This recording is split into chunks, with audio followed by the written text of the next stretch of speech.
निम्नलिखित में से किसका प्राचीन भारत में आयुर्वेद शास्त्र के संबंध नहीं है? तो धन्वंतरी का है, चरक का भी है, सुश्रुत का भी, भास्कराचार्य का नहीं है। भास्कराचार्य कौन है? भास्कराचार्य जो है वो गणित और खगोल विज्ञान से हैं। धन्वंतरी चंद्रगुप्त द्वितीय विक्रमादित्य के नवरत्नों में से एक थे। ये आयुर्वेद शास्त्र के प्रकांड पंडित थे। चरक और सुश्रुत भी आयुर्वेद के विख्यात विद्वान थे। चरक कनिष्क के राजवैद्य थे जिन्होंने चरक संहिता की रचना की। भास्कराचार्य प्रख्यात खगोलज्ञ और गणितज्ञ हैं।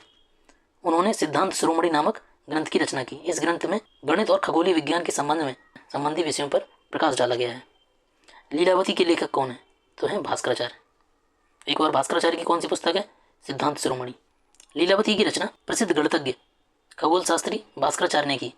यह गणित विषय का महत्वपूर्ण ग्रंथ है और संस्कृत भाषा में काव्यात्मक शैली में श्लोकबद्ध है, परंतु वस्तुतः लीलावती भास्कराचार्य द्वारा रचित ग्रंथ सिद्धांत शिरोमणि का एक भाग है। जैसे कि बहुत ही अच्छा उदाहरण के साथ बताऊंगा मैं आपको, महाभारत है ना, तो महाभारत का भाग ही है गीता। तो ऐसे ही सिद्धांत शिरोमणि एक ग्रंथ है जिसका भाग कौन है? लीलावती। ठीक, आगे बढ़ते हैं। प्राचीन कालीन भारत में हुई वैज्ञानिक प्रगति के संदर्भ में निम्नलिखित कथनों पर विचार कीजिए कौन से सही हैं। प्रथम सदी ईस्वी में विभिन्न प्रकार के विशिष्ट शल्य औजारों का प्रयोग आम था। ये ठीक है, क्योंकि इस समय प्रथम सदी में कौन है? चरक, जो कि कनिष्क के राजवैद्य हैं। तीसरी सदी ईस्वी के आरंभ में मानव शरीर के आंतरिक अंगों का प्रत्यारोपण शुरू हो चुका था। पाँचवीं सदी ईस्वी में कोण के जिया का सिद्धांत ज्ञात था। सातवीं सदी ईस्वी में चक्रीय चतुर्भुज का सिद्धांत ज्ञात था। इसका आंसर है सी 1, 3 और 4। तो 1, 3 और 4 ये ठीक है। जो गलत है वो है ये ट्रांसप्लांट में। तीसरी सदी ईस्वी के आरंभ में मानव शरीरों का ट्रांसप्लांट, ये बोल रहे हैं कि ट्रांसप्लांट हार्ट की जगह हार्ट लगा दिया, लंग्स की जगह लंग्स लगा दिए, लिवर की जगह लिवर लगा दिया, ऐसा नहीं था। ठीक है, इसके अलावा जो कोण की जिया होता है का सिद्धांत ज्ञात था। सातवीं सदी में चक्रीय चतुर्भुज का सिद्धांत ज्ञात था और प्रथम ईस्वी में शल्य औजारों का प्रयोग जो है, सर्जरी के औजारों का प्रयोग आम था। तो ये 4, 3 सही है। व्याख्या देख लेते हैं। प्राचीन काल वैज्ञानिक प्रगति के संदर्भ में उल्लेख नहीं रहा। इस काल में प्रथम शताब्दी ईस्वी तक शल्य क्रिया में काम आने वाले विभिन्न प्रकार के उपकरणों का उपयोग होता था।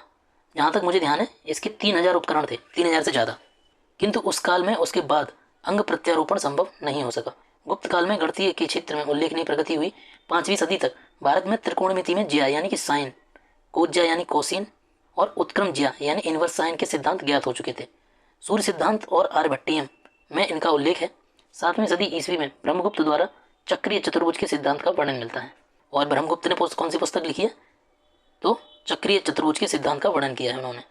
भारतीय यात्रा में फायान ने एक अस्पताल का उल्लेख किया है। ये कहाँ पर है? तो ये है पाटलिपुत्र में, क्योंकि फायान जो आया ना ये चंद्रगुप्त द्वितीय के शासनकाल में आया है और उसकी राजधानी कहाँ है? मगध की पाटलिपुत्र में। चीनी यात्री फायान गुप्त काल में भारत आया था। उसने उल्लेख किया है कि पाटलिपुत्र नगर के धनिकों ने एक बड़े अस्पताल की स्थापना की थी, जहाँ निर्धनों को निःशुल्क दवाएं और भोजन उपलब्ध कराया जाता था। यहाँ देश भर के रोगी इलाज के लिए आते थे। चंद्रगुप्त के 9 रत्नों में से निम्न में से कौन फलित ज्योतिष से संबंधित था? तो कौन है? चपणक। चंद्रगुप्त द्वितीय विक्रमादित्य के कुशल शासन की प्रशंसा चीनी यात्री फायान ने भी की है।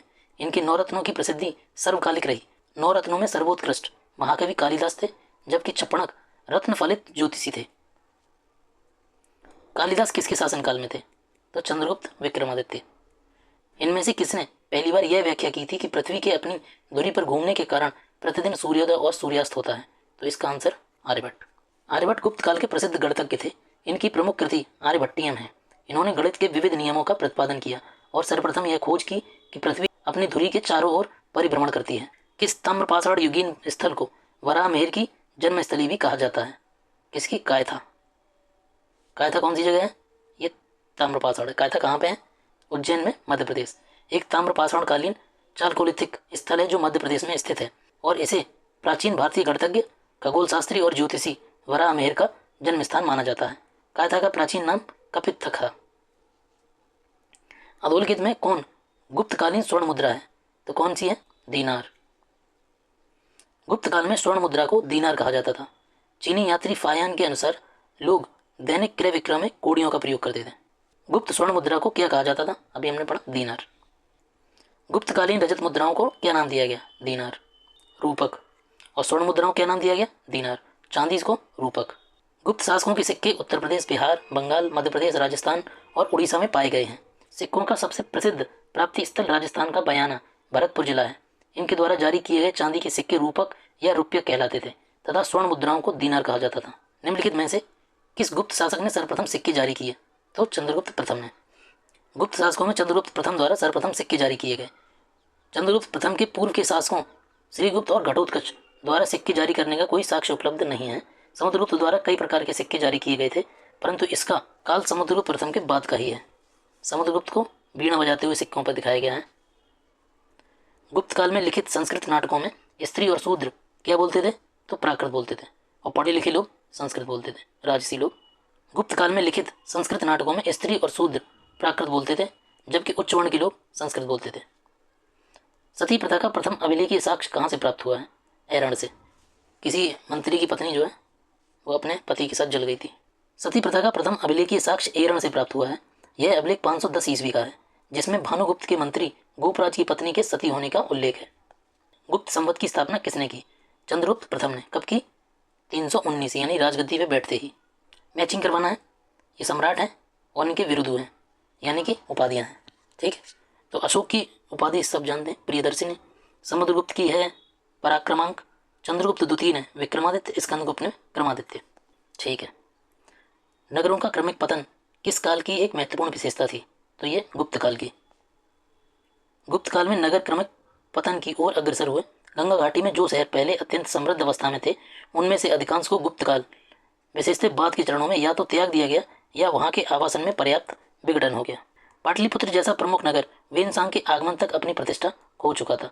मथुरा जैसा प्रमुख नगर और कुम्हारार, सोनपुर और सोहगौरा और उत्तर प्रदेश में गंगा घाटी के अनेक महत्वपूर्ण केंद्र इस काल में हिरास के प्रमाण प्रस्तुत करते हैं। किस शासक वंश ने मंदिरों और ब्राह्मणों को सबसे अधिक ग्राम अनुदान में दिया था? तो गुप्त वंश ने।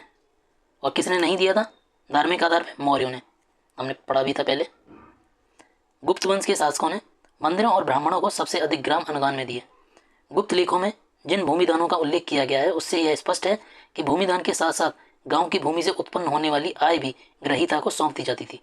जैसे अगर एक गांव, मान लीजिए 4 गांव किसी ब्राह्मण को दान दिए गए, तो उन 4 गांवों से जो टैक्स आ रहा है 1/6, वो किसके पास जाएगा? उसी ब्राह्मण के पास जाएगा। प्राचीन भारत में किस वंश का शासनकाल स्वर्ण युग कहलाता है? तो गुप्तों का। गुप्त काल को इतिहासकारों ने भारत का स्वर्ण युग कहा है। इस काल को क्लासिक युग या भारत का पेरिक्लिन युग भी कहा जाता है। अपनी जिन विशेषताओं के कारण गुप्त काल को स्वर्ण काल कहा जाता है वे इस प्रकार हैं: महान सम्राटों का काल, श्रेष्ठ शासन, आर्थिक समृद्धि, धार्मिक सहिष्णुता का काल, भारतीय संस्कृति के प्रचार का काल, साहित्य, विज्ञान, कला के उत्कर्ष का काल। तो इसमें आप देख भी सकते हैं कि साहित्य विज्ञान उत्कर्ष में जैसे आर्यभट्ट हैं, भास्कराचार्य हैं, वराहमिहिर हैं, ये वैज्ञानिक हैं, है ना। साहित्य में कालिदास हैं। महान सम्राट तो हैं ही, शकों को हराया, हूणों को हराया, समुद्रगुप्त का दक्षिणापथ विजय किया। श्रेष्ठ शासन भी है, आर्थिक समृद्धि भी है और धार्मिक सहिष्णुता भी है। धार्मिक सहिष्णुता कैसे है कि कुमारगुप्त ने नालंदा बनवाया, किसके लिए? बौद्धों के लिए। बाकियों ने, जैसे अभी जस्ट हमने ऊपर पढ़ा था कि ब्राह्मणों को भूमिदान दिए गए या धार्मिक आधार पर जो मंदिर बनवाए गए अजंता एलोरा की गुफाओं में, गुप्त काल में ही हुआ। इसीलिए इसको इतिहासकारों ने स्वर्ण युग कहा है, भारतीय इतिहास का। निम्नलिखित में से कौन से काल में स्त्रियों की बराबरी पुरुषों से थी? इनमें से कोई नहीं। ऋग्वैदिक काल को छोड़कर प्राचीन भारतीय इतिहास में स्त्रियों की स्थिति कभी अच्छी नहीं रही। गुप्त, मौर्य और चोल काल में भी स्त्रियों की स्थिति से संबंधित कुछ सीमित प्रसंगों को छोड़कर उनकी दयनीय स्थिति का ही साक्ष्य मिलता है। अतः स्त्रियों की पुरुषों से बराबरी किसी काल में नहीं मानी जा सकती, सिवाय ऋग्वैदिक को छोड़ के। अगर ऑप्शन में ऋग्वैदिक काल आता है तो जरूर लगाना है। अपाला, घोषा, विश्ववारा, गार्गी इत्यादि। गुप्त युग में भूमि राजस्व की दर क्या थी? तो उपज का छठा भाग, वही 1/6। इसको याद कर लीजिए, कभी भी पूछा जाएगा तो यही रहेगा। गुप्त काल में जो लोग राज की भूमि पर कृषि करते थे उन्हें अपनी उपज का एक भाग राजा को कर के रूप में देना पड़ता था, जो सामान्यतः षष्ठांश तक होता था। गुप्त अभिलेखों में भूमि कर को उद्रंग या भाग कर कहा गया है। धर्मशास्त्रों में भू राजस्व की दर क्या है? अभी बताया था मैंने आपको, याद रखना है, ये 1/6। हिंदू विधि द्वारा मान्य कर कितना है? देखा, उपज का छठा भाग, 1/6। किस प्रकार की भूमि को अप्रहत कहा जाता था? अप्रहत किसको कहेंगे? बिना जोती हुई जंगली भूमि को। वह भूमि जिसे जोती न गई हो उसे अपरहत भूमि कहा जाता है। यह गुप्तकालीन भूमि व्यवस्था का एक टर्म है। भारत के इतिहास के संदर्भ में कुल्यपाप और द्रोणपाप शब्द क्यों निर्दिष्ट होते हैं, क्या निर्दिष्ट करते हैं? तो ये भूमाप बताते हैं, कुल्यपाप और द्रोणपाप। तीन है कुल्यपाप, द्रोणपाप और अधपात, ये भूमि माप की इकाइयां हैं। गुप्त साम्राज्य द्वारा निम्न में से किन्हें कर रहित कृषि भूमि प्रदान की जाती थी? तो ब्राह्मणों को। गुप्त काल में मंदिरों और ब्राह्मणों को जो भूमि दान में दी जाती थी उसे अग्रहार कहा जाता था। ऐसी भूमि सभी प्रकार के करों से मुक्त होती थी और इनके ऊपर धारकों का पूर्ण स्वामित्व होता था। इस प्रकार के भूमि दान का एकमात्र उद्देश्य धार्मिक और शैक्षणिक होता था। तो ब्राह्मणों को जो भूमि दान में दी जाती थी वो शैक्षणिक होती थी और मंदिरों को जो दान में दी जाती थी वो धार्मिक होती थी। इस भूमि को क्या कहा जाता था? इसको अग्रहार दान कहा जाता था। और जैसे कि अभी बताया भी था आपको कि उस भूमि की जो भी उपज होगी उसकी उपज की आय जो है वो किसके पास जाएगी? वो स्वामी के पास, जिसको दान दी गई उसी के पास जाएगी, ना कि राजा के पास। प्राचीन भारत में सिंचाई कर को क्या कहते थे? तो अभी उदक भाग। प्राचीन भारत में सिंचाई कर को उदक भाग माना गया है। हिरण्य मौर्य काल से लिया जाने वाला नगद कर था। गुप्त अभिलेखों में भूमि कर को उद्रंग कहा गया है अथवा उदरंग। तो जो सिंचाई से कर लिया जा रहा है वो उदक भागम है और जो भूमि कर है वो उद्रंग है या उद्रंग। प्राचीन भारत की राजपूत युगीन संस्कृति में उल्लेख है कि उपरने का कर भूमि पर स्थायी तथा अस्थायी रूप से रहने वाले किसानों से लिया जाता था। सिंचाई में काम आने वाला अरघट्टा नामक उपकरण क्या था? तो ये एक बहुत ही बड़ा पहिया रहता था, चक्का, जिसके अराव यानी स्पोक्स के बाहरी छोरों पर मिट्टी के पात्र बने हों। जैसे अगर आपने देखा होगा अगर टीवी वगैरह में, इसमें इस तरीके से बांध देते हैं इनको। तो ये ऐसे ऐसे बैलों से घुमाया जाता है और यहाँ से इसमें पट्टी जो है ये ऐसे नीचे कुएं तक जाती है। इसका ये ऐसे मान लीजिए ऐसे घूम रहा है, तो अब ये नीचे जाएगी इस तरीके से पूरी, इस पर बाल्टियाँ बंधी हैं मान लीजिए। तो यहाँ पे पानी है, अब ये नीचे जाएंगे, पानी यहाँ से उठाएंगे, ऊपर आएंगे और पानी जो गिरेगा ना वो इस तरीके से गिरेगा कि वो नाली या खेत में जाएगा। संस्कृत शब्द अरहट दो शब्दों से मिलकर बना माना जाता है। अर अर्थात तिल्लियाँ, स्पोक्स या चक्र, और घट अर्थात घड़ा या मटकी। इसे प्राचीन काल में प्रयोग किए जाने वाले जल उठाने वाले यंत्र के रूप में वर्णित किया गया है। ये क्वेश्चन जो है ये IAS 2025 का है। तीसरी शताब्दी में वारंगल किसके लिए प्रसिद्ध था? लोहे के यंत्रों और उपकरणों को बनाने के लिए। प्राचीन भारतीय गुप्त राजवंश के समय में नगर घंटसाला, कदूरा और चौल किसके लिए प्रसिद्ध था? तो ये विदेशी व्यापार के लिए बंदरगाह हैं। नगर घंटसाला, कदूरा और चौल। घंटसाला, कदूरा, चौल गुप्त काल में बड़े बंदरगाह शहर थे जहाँ से विदेशियों से व्यापार किया जाता था। घंटसाला और कदूरा जहाँ पूर्वी तटीय बंदरगाह थे, चौल पश्चिम तटीय बंदरगाह शहर का प्रतिनिधित्व करता था। तोरमाड़ किस जातीय दल का था? तो हूण का था, हूणों का राजा था वो। तोरमाड़ भारत पर दूसरे हूण आक्रमण का नेता था। मध्य भारत में एरन नामक स्थान से वराह प्रतिमा पर खुदा हुआ उसका लेख मिलता है, जिससे पता चलता है कि धन्य विष्णु उसके शासनकाल के प्रथम वर्ष में उसका सामंत था। निम्नलिखित में से किसने हूण शासक मेहरकुल को पराजित किया था? यशोधर्मन ने। चीनी यात्री वेनसांग के विवरण में बालादित्य गुप्त शासक नरसिंह गुप्त बालादित्य द्वारा मेहरकुल को पराजित कर बंदी बनाए जाने का प्रसंग मिलता है। वहीं मंदसौर लेख साक्ष्य से ज्ञात होता है कि मालव नरेश यशोधर्मन ने मेहरकुल को बुरी तरह पराजित किया था। तो क्योंकि इसमें नरसिंह गुप्त का या बालादित्य का जिक्र है नहीं है, तो इसलिए यशोधर्मन को सही उत्तर माना जाएगा। चीनी तीर्थयात्री जिसने 6वीं शताब्दी ईस्वी में भारत दर्शन किया, तो किसने किया? सुन यून। चीनी यात्री सुंग यून ने 518 ईस्वी में भारत आया और उसने अपने 3 वर्षों की यात्रा में बौद्ध धर्म की प्रतियां एकत्रित की। चीनी यात्री सुंग यून ने भारत की कब से कब तक यात्रा की? तो 3 साल की यात्रा है उसकी, 518, और इसमें कहीं लिखा भी नहीं है 518। वो इसकी यात्रा 3 साल की है, 518 से 521 के, तो कोई ऑप्शन मिल नहीं रहा इसमें, तो हो जाएगा उत्तर ई। चीनी यात्री सुंग यून ने 518 से 521 तक भारत यात्रा की। इसने अपने 3 वर्षों की यात्रा में बौद्ध धर्म की प्रतियां एकत्रित की। चीनी यात्रा के स्रोत। चीनी स्रोतों के अनुसार श्रीलंका के शासक मेघवर्मन ने गया में बौद्ध मंदिर बनाने की अनुमति के लिए निम्नलिखित में से किस गुप्त राजा के पास एक मिशनरी भेजा था? तो समुद्रगुप्त के पास। गुप्त शासक समुद्रगुप्त 350 से 375 ईस्वी का समकालीन श्रीलंका का शासक मेघवर्मन था।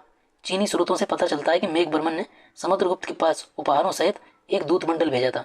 गुप्त नरेश की आज्ञा से उसने बोधि वृक्ष के उत्तर में श्रीलंका के बौद्ध भिक्षुओं के लिए एक भव्य विहार का निर्माण करवाया था, कि श्रीलंका से जो भी बौद्ध भिक्षु यहाँ आते हैं बोध गया में, वो वहाँ ठहर सके। गुप्त सम्राट स्वयं के लिए दैवीय अधिकारों का दावा करते थे। उनका प्रशासन नितांत केंद्रीकृत था। उन्होंने भूमिदान की परंपरा को विस्तारित किया। तो केंद्रीकृत तो नहीं था, अभी हम लोग पहले पढ़ चुके हैं उनका प्रांतीय शासन, वीथी, ग्राम और ये सब लेके ऊपर सम्राट तक।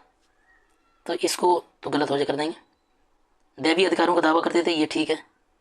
और भूमिदान बहुत दिया मंदिरों और ब्राह्मणों को। तो ऑप्शन हो जाएगा 1 और 3। इसकी व्याख्या देख लेते हैं। गुप्त साम्राज्य की शासन व्यवस्था राजतंत्रात्मक थी।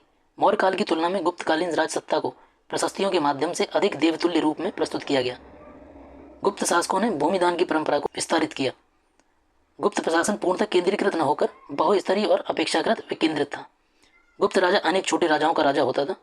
सामंत तथा प्रांतीय शासक अपने अपने क्षेत्रों में स्वतंत्रता का अनुभव करते थे, और इसीलिए ये कारण भी था कि सामंत ज़्यादा ही स्वतंत्र हो गए थे, इसीलिए गुप्त काल का पतन भी हुआ।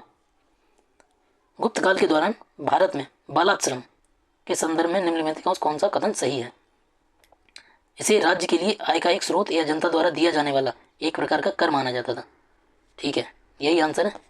इसकी व्याख्या देख लेते हैं। चंद्रगुप्त द्वितीय के उदयगिरी गुहालेख, प्रभावती गुप्ता के रिद्धपुर अभिलेख समेत अनेक गुप्तकालीन अभिलेखों में विष्टि यानी बेगार या बालाश्रम को अन्य करों के साथ रखा गया है।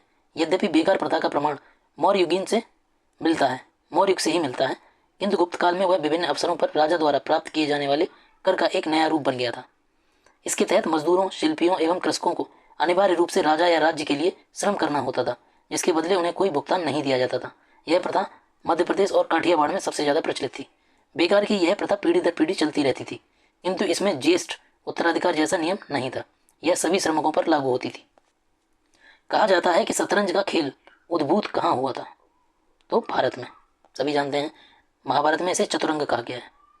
इसके बाद यह भारत से ईरान पहुंचा, ईरान से यूरोप। शूद्रक द्वारा लिखी हुई पुस्तक मृक्षकटिकम का विषय क्या है? तो एक धनी व्यापारी और गणिका की पुत्री की प्रेम गाथा है ये मृक्षकटिकम। शूद्रकृत मृक्षकटिकम नामक रचना से प्राचीन उज्जैनी के शासन व्यवस्था, सामाजिक संरचना और नगर जीवन की झलक मिलती है। इससे तत्कालीन समाज में होने वाले परिवर्तनों पर प्रकाश पड़ता है। यथा इससे पता चलता है कि उज्जैनी में कुछ शूद्र अधिकारी थे, अब उन्हें महाकाव्यों एवं पुराणों के श्रवण का अधिकार भी मिल गया था।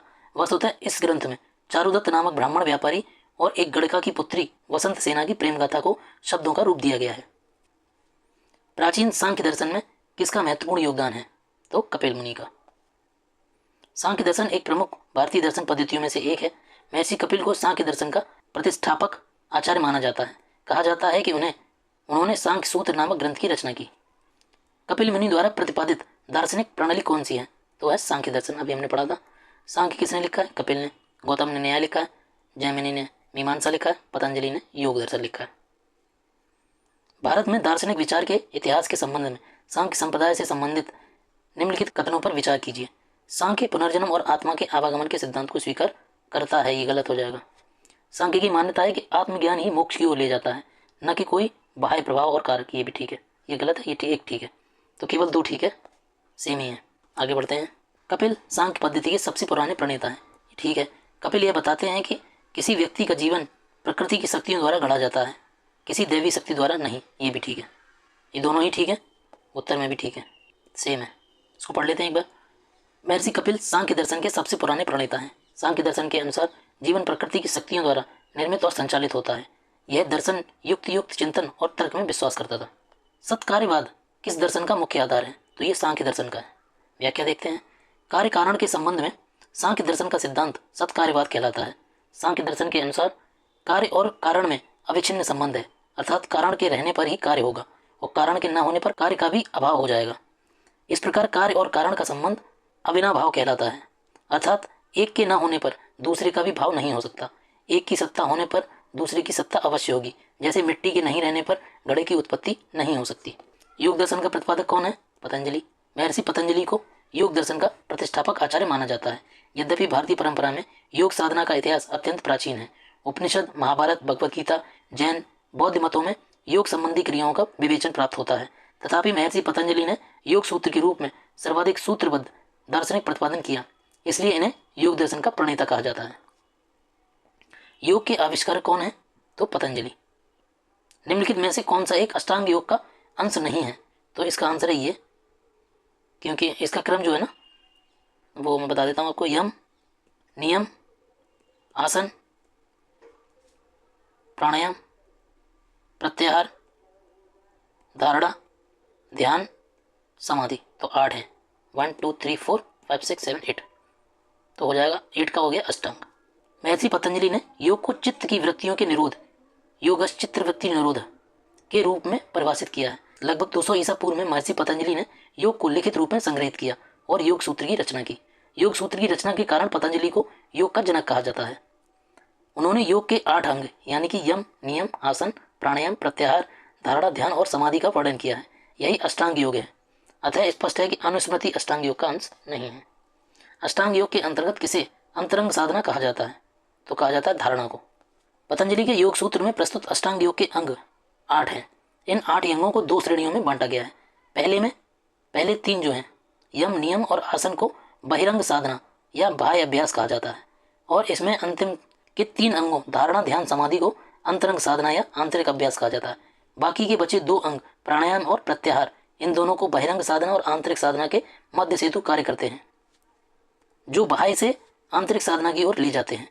अतः आंतरिक साधना के 3 अंग धारणा, ध्यान, समाधि को धारणा विकल्प में सही उत्तर है। महाभाष्य के लेखक पतंजलि किसके समसामयिक थे?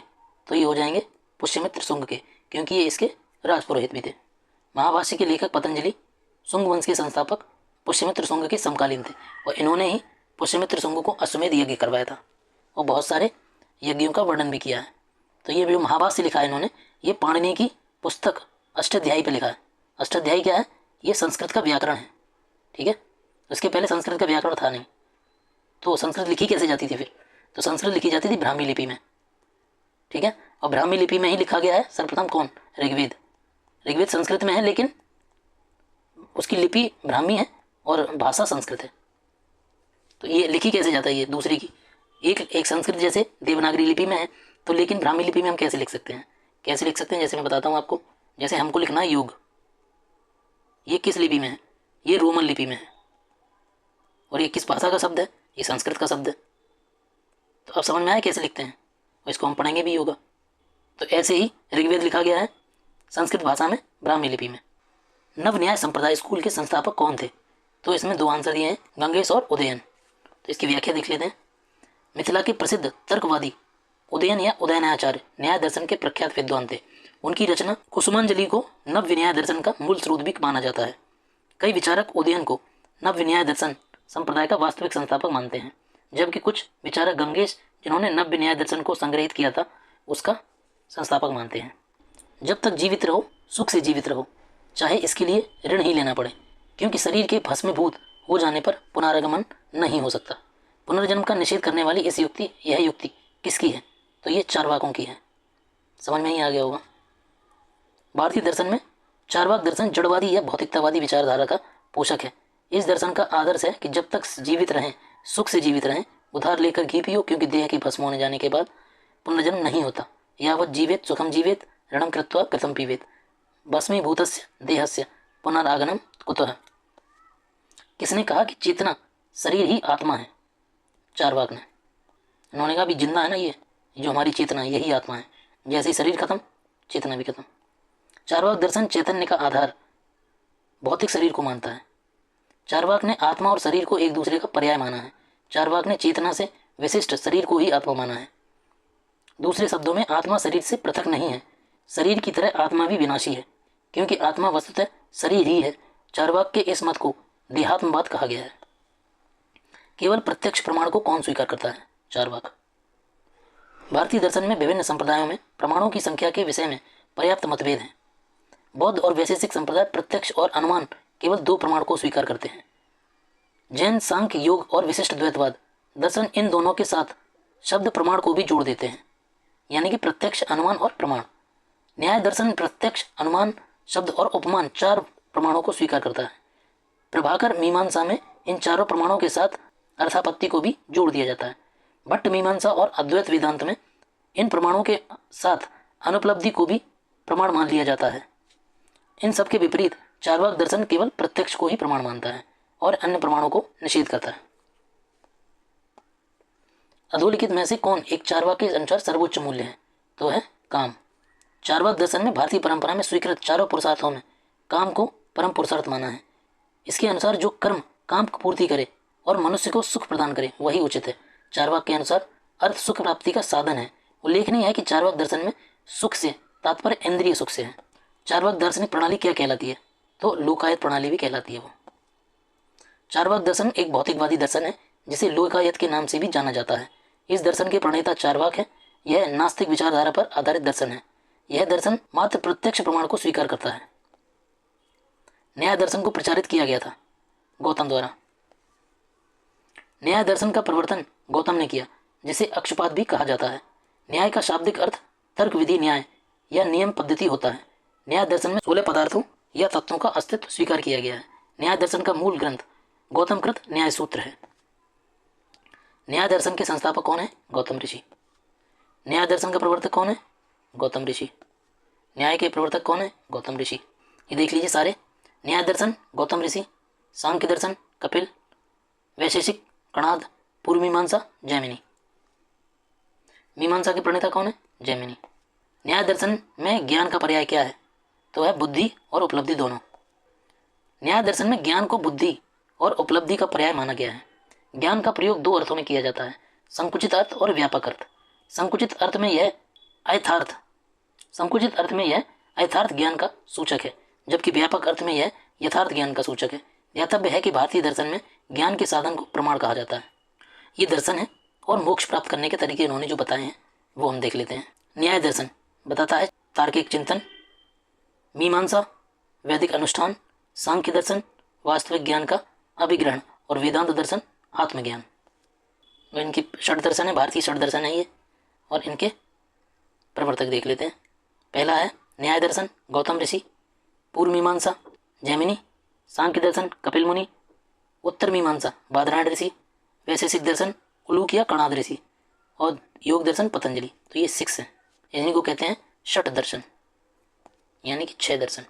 निम्नलिखित में से कौन सा युग्म दर्शन और प्रचारक सही सुमेलित है? तो वैशेषिक पतंजलि ये गलत है, इनका योग होगा। गौतम और न्याय ये ठीक है। मीमांसा जो है वो जैमिनी का है और बादरायण का है। उत्तर मीमांसा ये गलत है, कपिल मुनि का हो जाएगा। सांख्य दर्शन। कर्म का सिद्धांत किससे संबंधित है? मीमांसा से। कर्म का सिद्धांत मीमांसा दर्शन से संबंधित है। इसे पूर्व मीमांसा, कर्म मीमांसा या धर्म मीमांसा भी कहते हैं। मीमांसा के प्रखर आचार्य कुमारिल भट्ट को, जिनकी गणना भारतीय दर्शन के मूर्धन्य आचार्यों में की जाती है, जिन्होंने अपने प्रमुख तर्कों से बौद्ध धर्म और दर्शन का खंडन करके वैदिक धर्म तथा दर्शन की पुनः प्रतिष्ठा की, पूर्व मीमांसा और वेदांत के बीच की श्रृंखला माना जा सकता है। वही कुमारिल भट्ट के बारे में एक प्रचलित है कि इन्होंने जो तर्क कहाँ से इकट्ठे किए बौद्धों के विरुद्ध, इन्होंने इकट्ठे किए नालंदा में। तो कुमारिल भट्ट ने नालंदा में जाके पढ़ाई की पहले बौद्ध दर्शन की, उसके बाद उन्होंने उनके तर्कों का खंडन किया और वैदिक धर्म और दर्शन की पुनः प्रतिष्ठा की। निम्न में से किस दर्शन का मत है कि वेद शाश्वत सत्य हैं? तो है मीमांसा।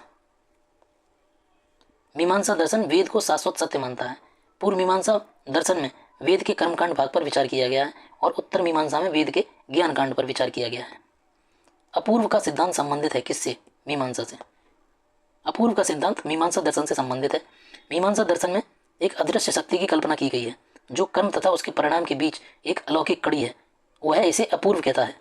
अपूर्व शब्द का शाब्दिक अर्थ है कोई नई वस्तु जो पहले नहीं जानी गई, अथवा वह जो पहले नहीं था, उसे अपूर्व कहते हैं।